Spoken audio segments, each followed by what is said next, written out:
Hey, what's up guys? Welcome back. We are moving along here with another dirt bike project. This time I've got a 1983 Honda XR200R lined up. I got this one fairly recently on a package deal with the this PE250 here, which I will get to at some point, but we're going to turn our attentions to the old XR. This will be the second XR200 I've had on the channel.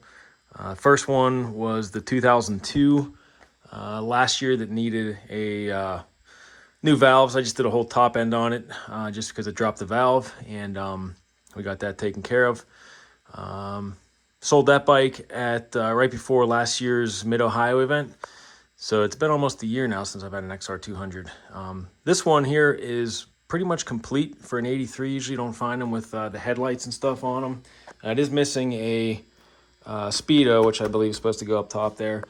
And unfortunately, the rear fender took a beating, and it's missing the tail light as well. So I see Mayer makes repops of those, of the fenders at least, and I think you just have to drill the holes on them. So I'm probably going to get one of those, and then I'll look for maybe some kind of tail light to hook up there.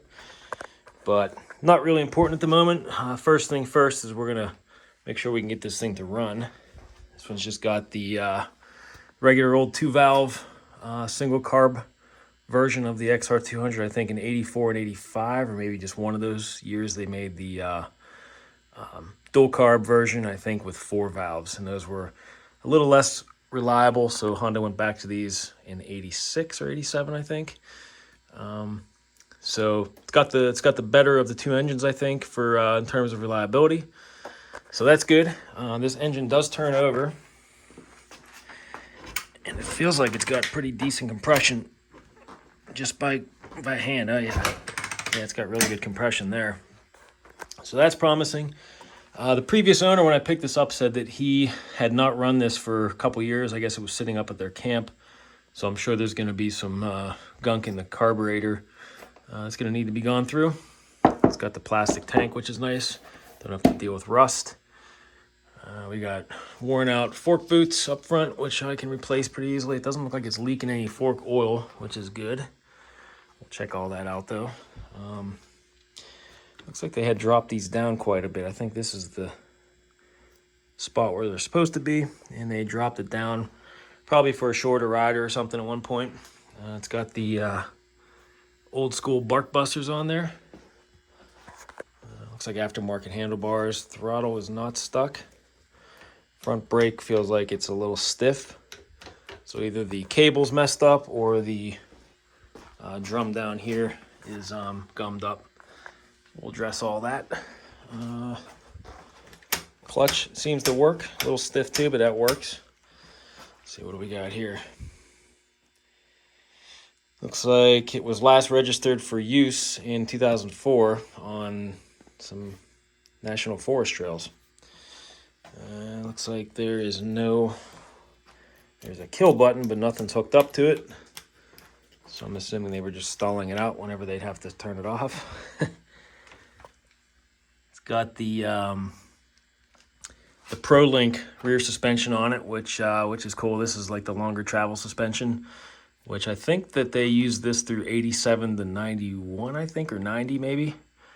I'll have to go through my XR200 history lessons again, but I think that's the same one they used on the later models in the 80s, and then they switched to a much stripped down version of this bike for the 90s, and all the way up until 2002 was kind of like a much more of a beginner's bike, play bike. At least in the 80s, they were trying to make it somewhat of a serious enduro rider, which is pretty cool because it's a good size for tight woods. And having an 87, I know how capable it was for, just being, people just look at the XR200 and don't think of a serious bike, but that thing was great in tight woods, and they continue to be sought after today for that stuff too. So looking forward to getting this one back there when it's done. The other cool thing is this one's got 18-inch rear wheel. I know my 87 had a 17-inch, so I'm wondering when they switched over to the 17, because I thought they were all 17s until I saw this one. which is an 18-inch rear wheel, which will be good because I'll have better tire selection. I did open up the tool bag here. You can see some of it's on the ground already, but yeah, it just had a plug wrench, some screwdrivers, some extra plugs, which is nice, tape, screwdrivers. You don't normally see these on here too often anymore, original ones. Usually they're all ripped open, dry rotten, or just gone. So side panels are all there, not cracked up. You know, the plastic's a little faded, nothing crazy there. I could probably get a heat gun on there and bring some of that color back. So I end up getting that, I'll get that Mayer fender for the back, and that's gonna be like a darker orange. So I'm gonna have to do something with the rest of it to try to make it match up. But first things first, we'll get it running. We're gonna check for spark, check the oil, air filter, make sure everything's good before we start trying to get it fired up. But I don't think it's gonna take too much. So with that being said, let's get started. And I think first we're gonna do the spark, check for spark, and go from there. So let's get rolling.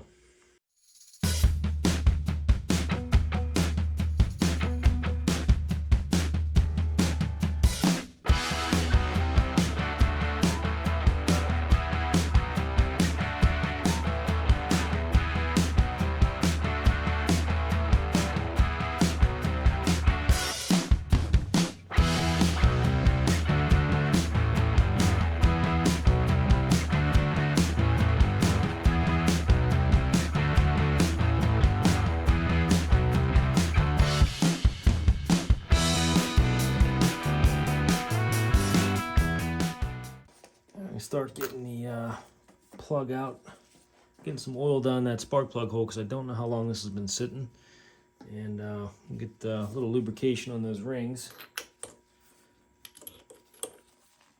just to make sure we don't do any damage. Plug looks fairly new. It's an NGK DR8ES-L.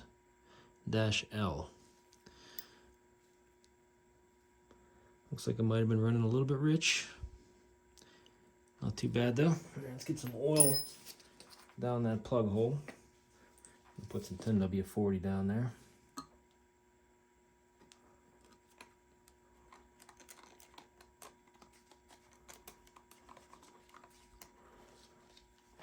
Give it a few kicks.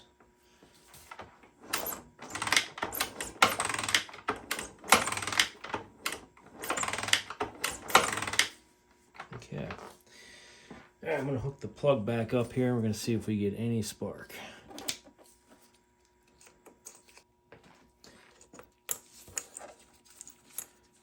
All right, here we go. Oh yeah, we got spark.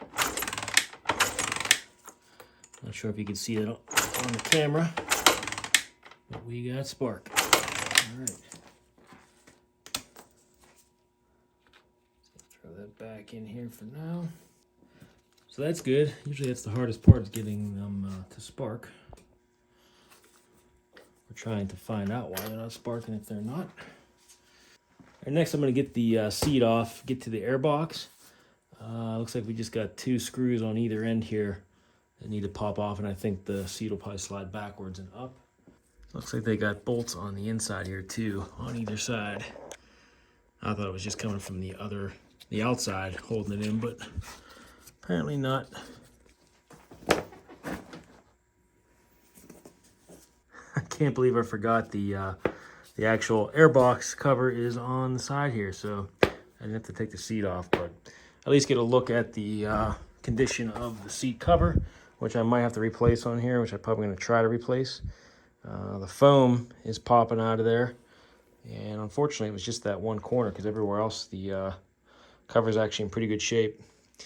So let me get the rest of the side cover off here, and we'll get to that airbox.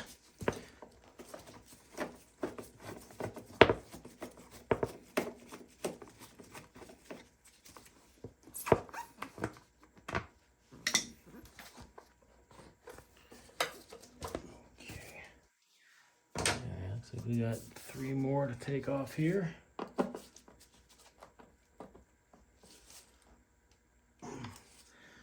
10 millimeter on there.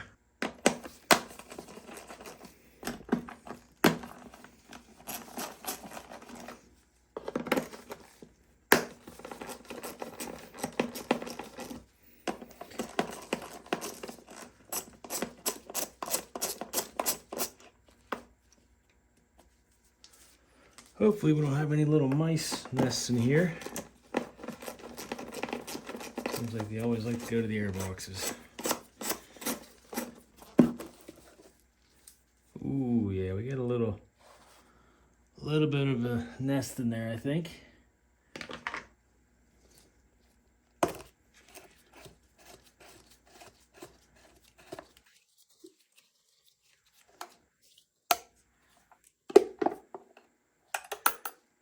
It's like the mouse must have eaten all the all the foam off of here.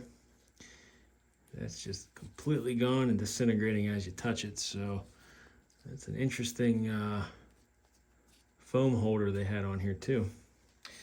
All right, and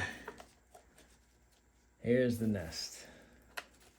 Hopefully none of that got sucked into the carburetor, but we're gonna take that out and find out. First, I'm gonna get a shop vac in there and just get all that junk out.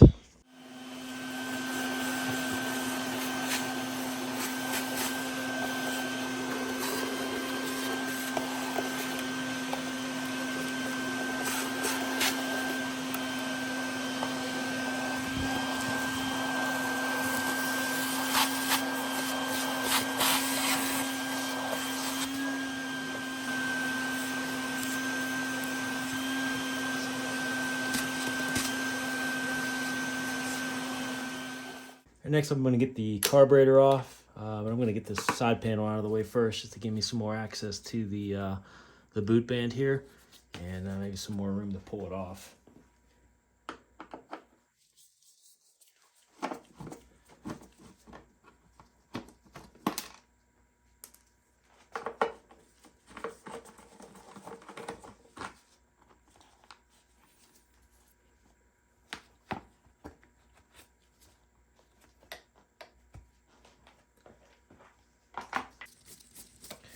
Stuff is all rock hard, as you can imagine. Trying to get that heat gun out, try to soften up this boot here when I go to pull it off, because I don't want to tear anything. So I got two 10 millimeter nuts here I got to remove too, and then I should be able to hopefully pull this off this way. If I can get this bent back a little bit and unscrew the slide, and hopefully it comes off easy. I'm going to heat this up a little bit and hopefully make it a little softer so I can pull this off without it cracking anywhere.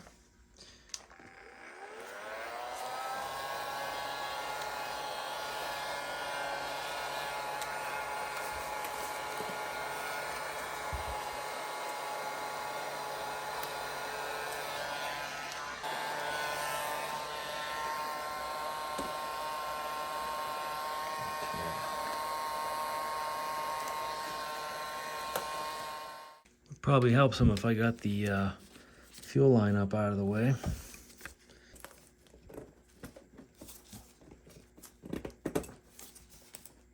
Probably should just take this gas tank off too. Let's see, it looks like we got two 10 millimeters up front. So they were actually 12s.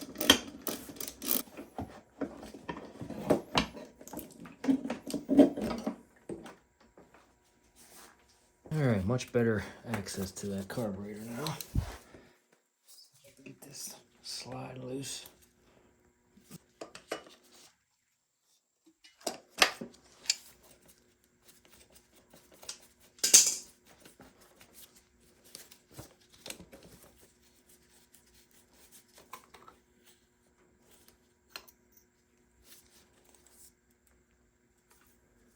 Let that hang off to the side.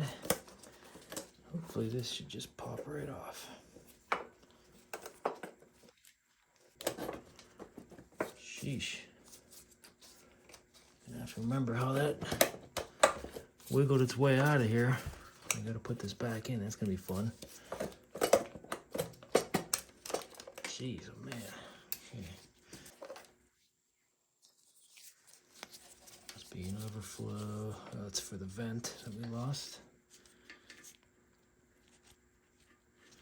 Okay. Well, we got it off. Let's get this thing opened up. All right, let's crack this open, see what we got going on in there.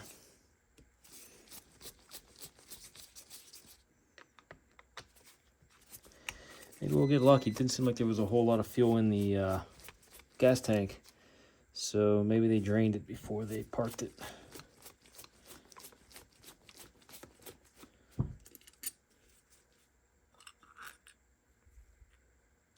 Yeah, that's not bad at all in there. Baffle. It's a little bit of dried up fuel, but not bad at all.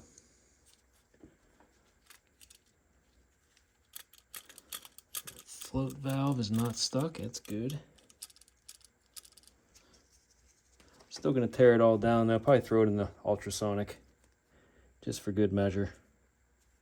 Well, maybe not. Let's get it open and see what the rest of these look like.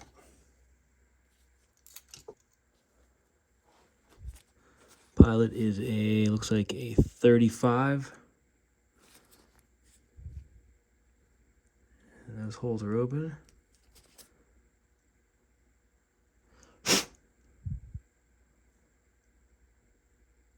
And it's probably clogged a little bit there. Actually, no, I can see through it. Let's get that main off of there.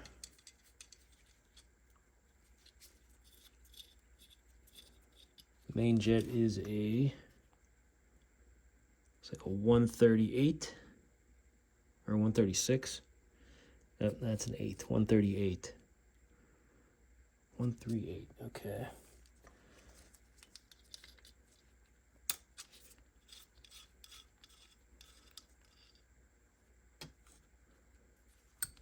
A little bit of crust on there. I can't believe these are all open. That's crazy.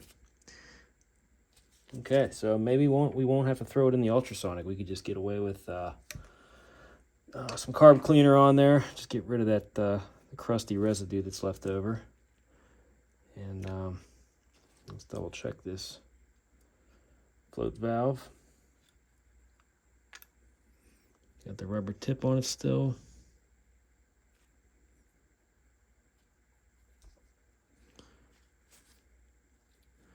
Looks to be in pretty decent shape. I can kind of see a little bit of wear on there, but we're going to clean it up and try to use what we got and see what happens.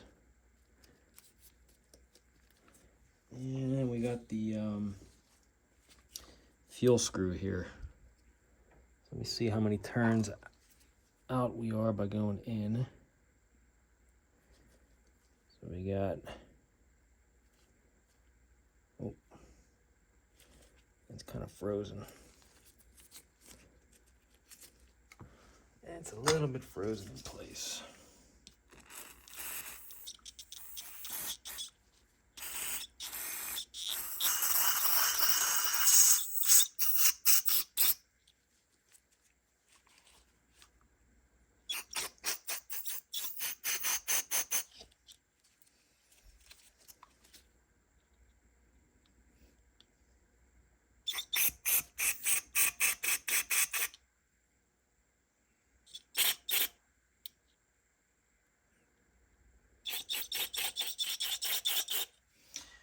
Those passages appear to be okay for the idle air circuit.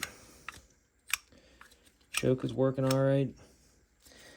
So it's just really this fuel screw that seems like it's a little stuck in there. We'll get that out. Let's see how many turns out it is though.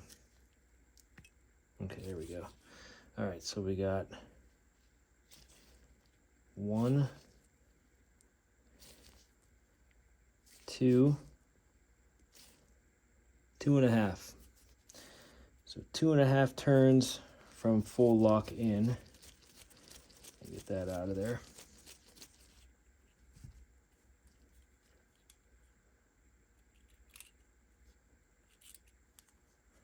Should be a screw, or I mean a spring and Sometimes there's a little O-ring down there, or washer. I'm not seeing that on this one.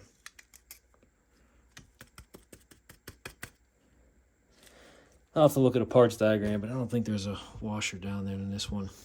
You really can't see on camera there, but all right, I'm gonna get this cleaned up and just probably have to reassemble it and throw it back on the bike. It's actually pretty clean. This might have been the cleanest carburetor I've ever worked on off a bike that's been sitting for apparently a couple years. Seems like they might have drained the fuel out beforehand, because there was really nothing in the carburetor that was gummed up or blocked, really. So hopefully the rest of the bike is pretty much ready to go. I know the wheel bearings are kind of messed up on it, so I'll be replacing that kind of stuff. Some cosmetic things, of course. But so far so good with the carburetor. Really, all I think that's left is to, obviously we don't have an air filter, but I'm just going to at least try to pop it over. I'm going to check that oil real quick. We'll get this thrown back on the bike and get some fuel in there and see what happens. All right, now I get the rest of this back in here. See if I can remember how I twisted that off first time.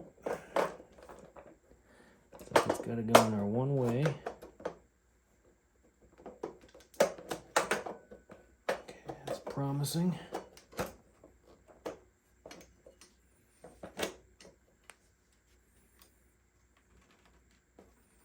Okay, we got the overflow tube hooked up.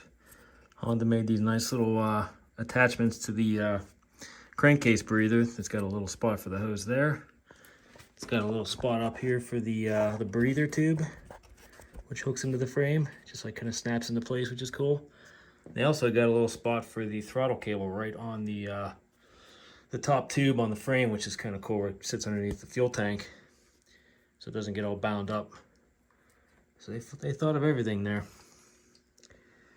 All right, so now we just got to get this boot on, tighten back up, and I'm ready to get some fuel to that carburetor, I think.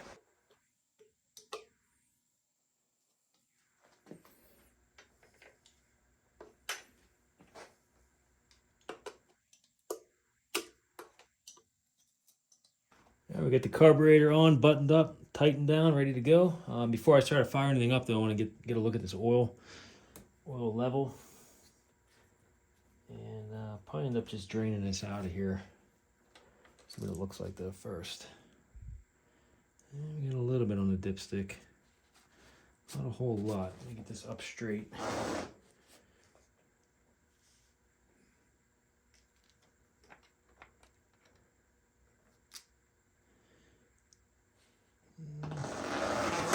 And we're barely registered on the dipstick there. Let's see what kind of condition. Oh, the oil doesn't look too dirty. Yep, I'm going to drain it out regardless. Now we're going to drain the old oil out here. Luckily I was able to get the top part of the skid plate, the bolt out without breaking it. Looks like it was broken in there before, but there's enough threads on there to hold it on. The two under here, there's one that's actually broken. The other one was really tight, and I knew if I would have put any kind of torque on it, it would break it. So luckily I just took the top one off, bent it down a little bit, and I can get my 24 millimeter on the drain bolt. So it's probably going to run down the skid plate and not directly out the side. Okay.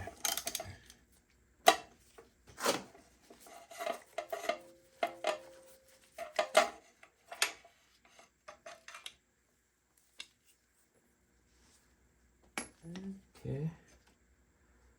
Looks a little dirtier than I expected when I pulled it out on a dipstick there. Should be a little filter thumbnail thing here too, yep.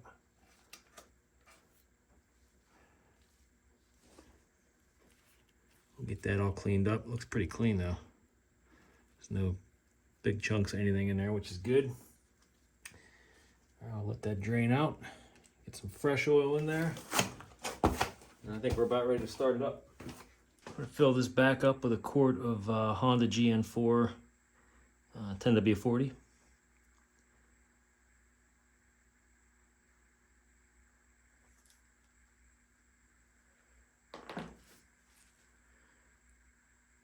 Okay, we're at the top of the marks. We are ready to go.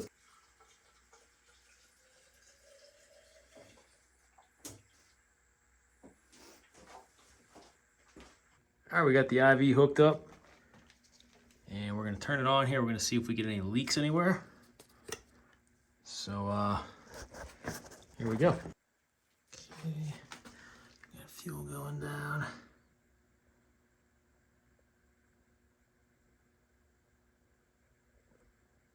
Nothing coming out of the overflow. Okay. So I'm going to give us a few kicks here, and I'll see if we can bring her to life. So I just got to remember to pull the spark plug wire for the engine kill because the kill switch isn't hooked up.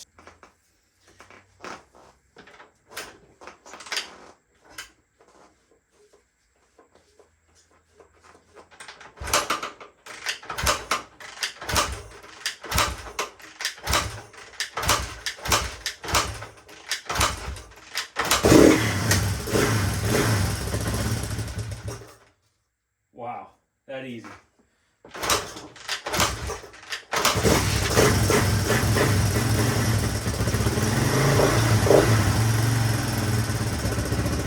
Leave it idle. Crazy. That engine sounds pretty quiet too. Not hearing the cam chain flopping around or valve.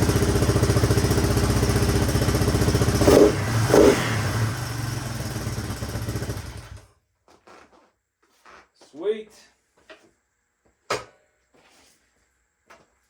If only they could all be that easy. All right, so we know she'll run. The little bit of smoke that was coming out there at the end, I think was probably because I dumped some oil down the spark plug hole, and it was just burning that off. But I'm gonna get it outside eventually to get it to run longer, and we'll just confirm that, make sure it doesn't need rings or anything. But the compression's so high on it that it feels. I didn't actually put a tester in there yet, but just by going by hand, I could feel it feels pretty good. So hopefully we don't need rings, but we're gonna see. Next up, instead of having to pull that spark plug wire like I did to shut it off, came up here and kind of rooted through the wires that they had taped up, and for some reason this was completely taped up. The switch, which I have a little button I took off, just kind of cleaned it up. So I'm going to attempt to put this back together the right way, and we'll see if we can get a proper kill switch on here. All right, so I got the contact points cleaned up here. It was all kind of covered in residue from the tape, so it was all gunked up. So I got that cleaned off. I think really this is as simple as just throwing this in here so that makes contact with the button. And then there's a plastic piece that goes on top of that. This. And then there's the two latches here for the onto the handlebars. One goes like that, and the other like that. And it clamps onto the bars.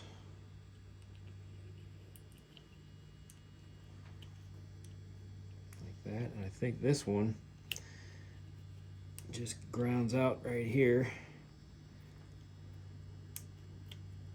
through the screw. So let me throw that together.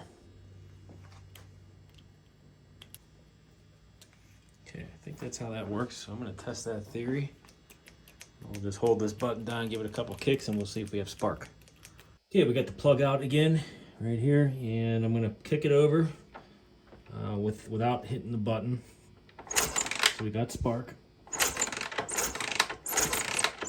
See that on camera. I'm going to hold the button in, and we're going to see if it kills the spark.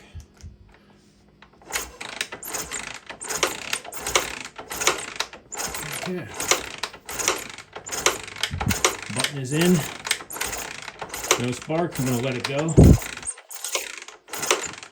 There it is. Okay. So we got a proper kill switch again.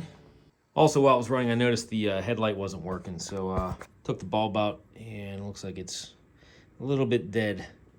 So I ordered a new one. Checked the wiring and stuff. The back obviously was cut, I guess, when this fender was broken. So I got a new fender coming, and I'm probably going to order a aftermarket taillight for it too, so I'll hook all that up once it comes in. But looking at the wiring all the way back up to the harness here, everything appears to be okay. So I'm just going to get a new bulb, and it's one less thing to do. Just fixing up some more cosmetic stuff here. The front fender, actually most of the plastic was kind of faded.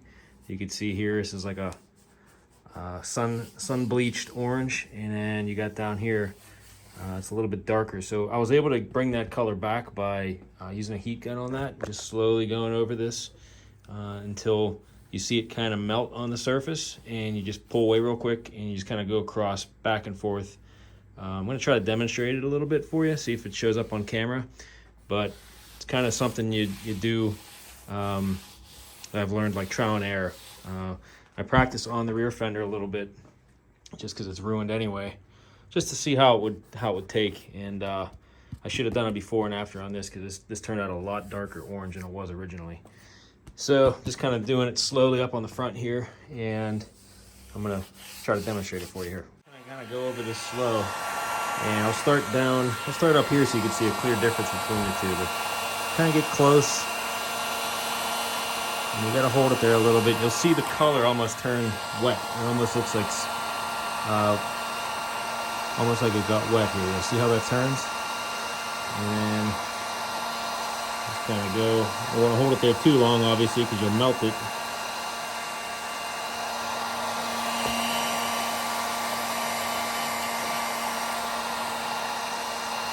Sometimes you got to go over it a couple times. Don't want to hold it over it too long.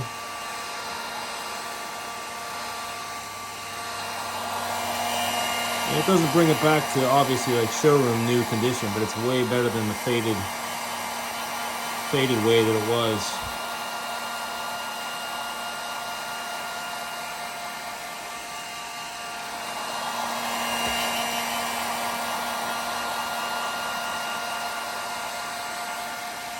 I'll kind of let that dry a little bit, cool off really, and you'll see the difference between like right here and right in there. You could see the difference pretty clear right there.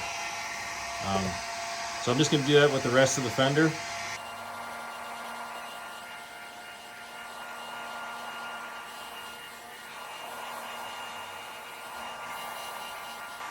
So I'll bring it back in here once I'm closer to it being finished. You can see the final product. And here's the finished product. Still got some scratches in there. I know some guys go even further and take razor blades and we'll scrape this smooth and go over with sandpaper and all that. I just don't have time to do that. And this is going to be a rider, so might as well keep some of the battle scars on it. I did spray a little bit of SC1 on here. That's why it's so glossy, but just to give you an idea of the color that you can get back with just using a little heat gun on there, on the molded plastics. Works pretty good.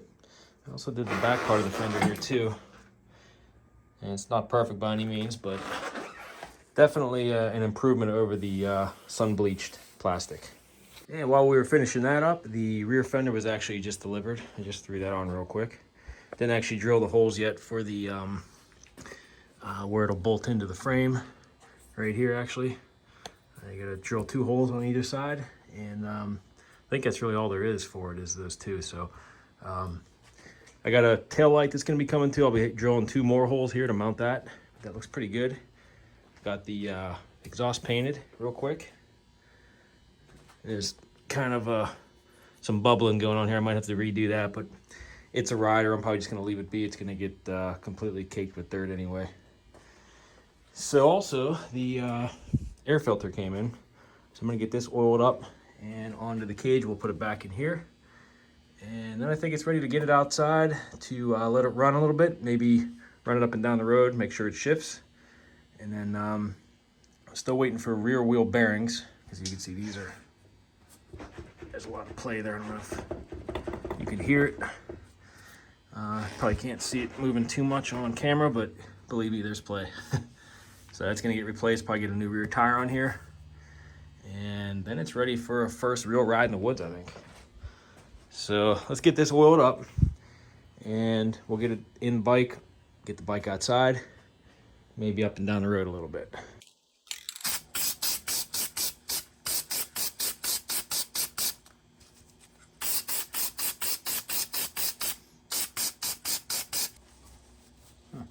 Didn't realize that's an insert. I can get that out separately.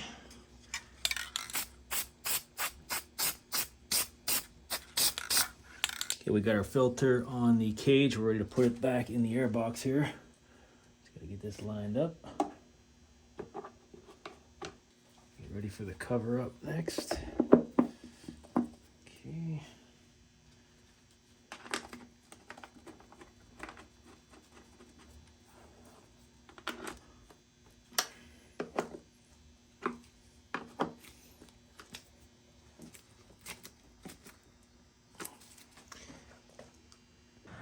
Okay, we got the bike outside. I'm gonna put some gas in it, and we're gonna let it run a little longer outside, and I'm gonna take it for a ride too, I think, just to make sure it shifts through the gears.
Had to turn that idle up a little bit there.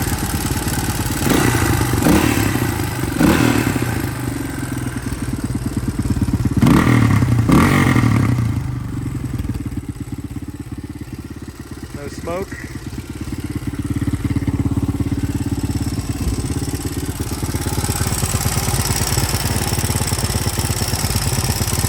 A little bit of a chatter, but that's I think just the valve. I don't think these engines are really ever super quiet. Better to hear a little bit of chatter than none at all. Then you got the valve too tight.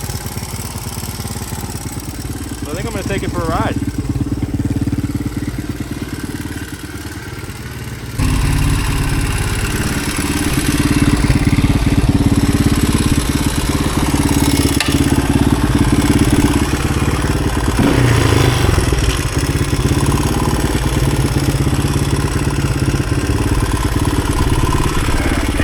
First, test the brakes.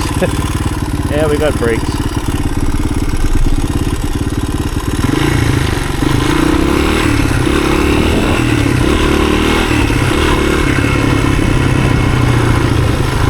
Yeah, it's going through the gears, no problem. Go back down into first. 3,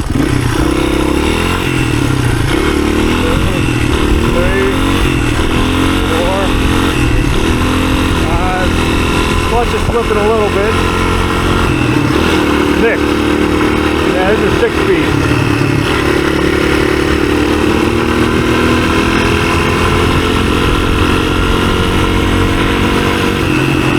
Yeah, it revs out nice.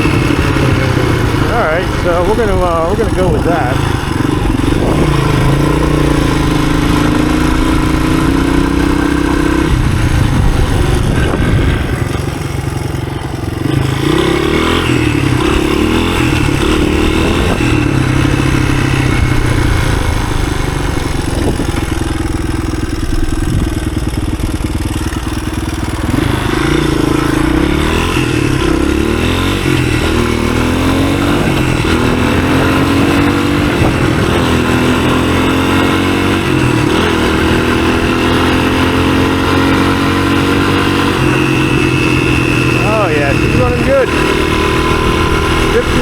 Just fine. A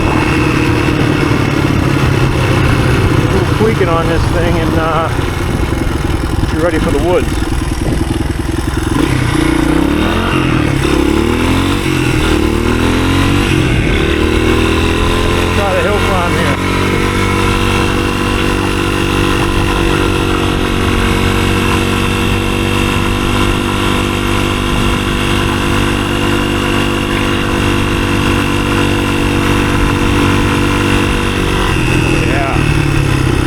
nicely. That's third gear up that hill.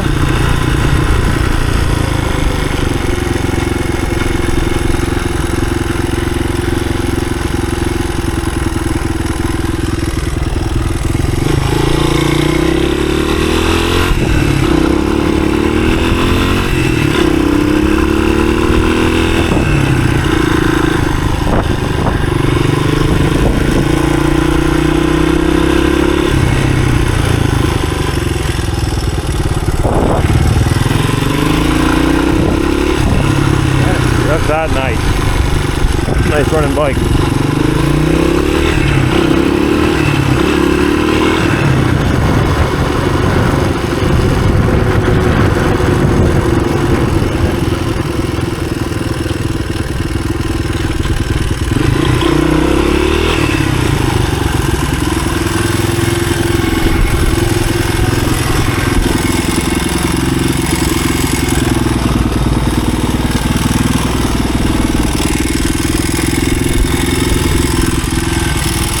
Leaking.